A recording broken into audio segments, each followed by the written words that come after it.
اگر غیر مسلم ہے تو اس کا مطلب تمہاری اللہ میں کوئی اوقات نہیں ہے. اگر تمہارے اللہ میں اوقات ہے تو سیدھے سیدھے مسلمان بنا کے پیدا کرے نا.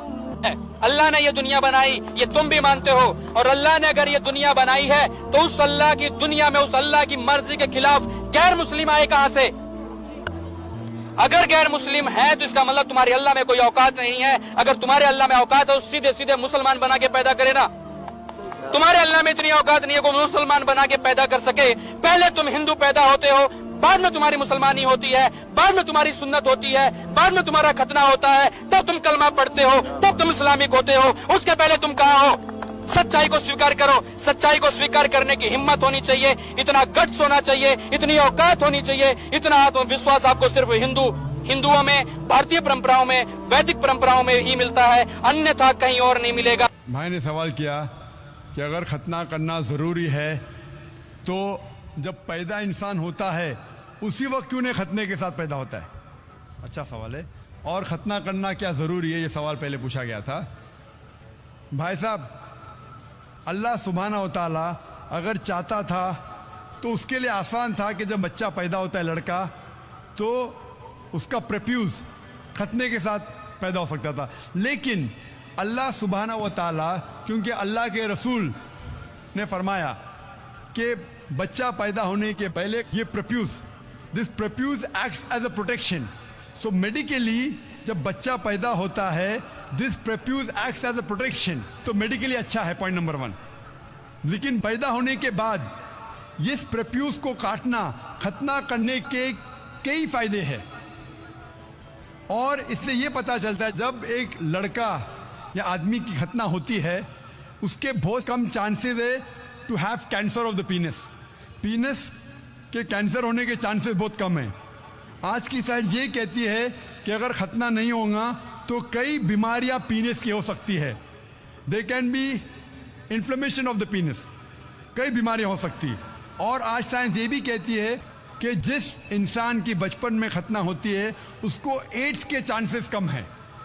لیکن اللہ سبحانہ و تعالیٰ نے کیوں انسان کو جب پیدا ہوا لڑکا تو ختنے کے ساتھ کیوں نے پیدا کیا؟ پوائنٹ نمبر 1 میں نے کہا کہ میڈیکلی اٹ پروٹیکٹس، جو پروڈکشن نہیں رہے گا. اور دوسرا یہ اللہ کے رسول کی سنت ہے، انہوں نے کہا کہ لڑکے کی ختنہ ہونا چاہیے. اللہ تعالیٰ دیکھنا چاہتا ہے کہ آپ اس کے پیغام پہ عمل کرتے ہیں کہ نہیں، اس کے پیغام پہ عمل کرتے ہیں کہ نہیں. مثال کے طور پہ کئی چیز اللہ نے بنائی. زہر، آپ پوچھیں گے کہ زہر پینا حرام ہے تو اللہ نے زہر کیوں بنائی؟ اللہ تعالیٰ نے کہا ہے کہ آتم ہتیا کرنا حرام ہے. اللہ دیکھنا چاہتا ہے کہ آپ اس کی تعلیمات پہ عمل کرتے ہیں کہ نہیں، اس کے احکامات پہ عمل کرتے ہیں کہ نہیں. تو یہ بھی آپ کے لیے ٹیسٹ ہے کہ do you follow the teachings of Allah and his رسول اور ناٹ.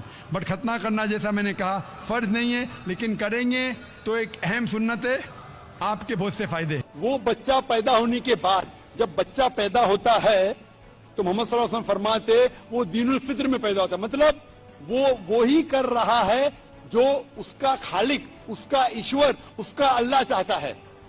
وہ سانس لے رہا ہے اس طریقے سے جس طریقے سے اللہ چاہتا ہے، اس کا خالق چاہتا ہے. وہ جی رہا ہے اس طریقے سے، وہ فطرت پہ جی رہا ہے. اس کے بعد وہ اپنے والدین کے بتائے ہوئے راستے پہ چلنے لگتا ہے.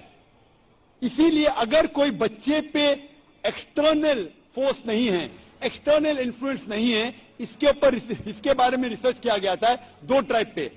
2 ٹرائب ہے جس کا نام ہے آسٹریلین ایبوریجنز اینڈ دا کپاؤکو ٹرائب. یہ 2 ٹرائب 1950 میں سائنٹسٹ اس کے پاس گئے اور جاننے کی کوشش کیے. یہ 2 ٹرائب انسانیت کے ٹچ میں نہیں تھا، کوئی بھی ماڈرن انسان اس کے اوپر انفلوئنس نہیں کیا تھا، ان کا کوئی بھی ماڈرن ہیومن بینگ سے انفلوئنس نہیں تھا. جب ریسرچرز گئے اور تحقیق کیے کہ ان کا جینے کا طریقہ کیسا ہے تو جاننے لگے کہ وہ ایک خدا میں مانتے، ایک ایشور میں مانتے، اس کی عبادت کرنے کے لیے سجدہ کرتے ہیں اور شرک نہیں کرتے. وہ جاننے تحقیق کرنے کے بعد پتا چلا کہ وہ اسلام فالو کر رہے، نام سے مسلمان نہیں تھے لیکن زندگی کے بسر کرنے کا طریقہ اسلامک تھا. تو اس سے یہ ہمیں پتا چلتا ہے کہ اگر کوئی بچہ پیدا ہوتا ہے اور اسے آپ علیحدہ رکھتے، اس کے اوپر کوئی انفلوئنس نہیں، نہ والدین کا، نہ بڑوں کا، نہ ٹیچر کا، وہ بچہ مسلم جیسے جیے گا۔ مسلمان مطلب اپنی خواہشیں خدا کے احکامات کے مطابق بسر کرنا، اپنی زندگی بسر کرنا خدا کے مطابق۔ تو یہ سائنٹیفک ریسرچ ہے، اسی لیے میں کہتا ہوں ہر انسان جب پیدا ہوتا ہے، مسلم پیدا ہوتا ہے، اس کے بعد اس کے والدین اسے غلط راستے پہ لے جا سکتے ہیں۔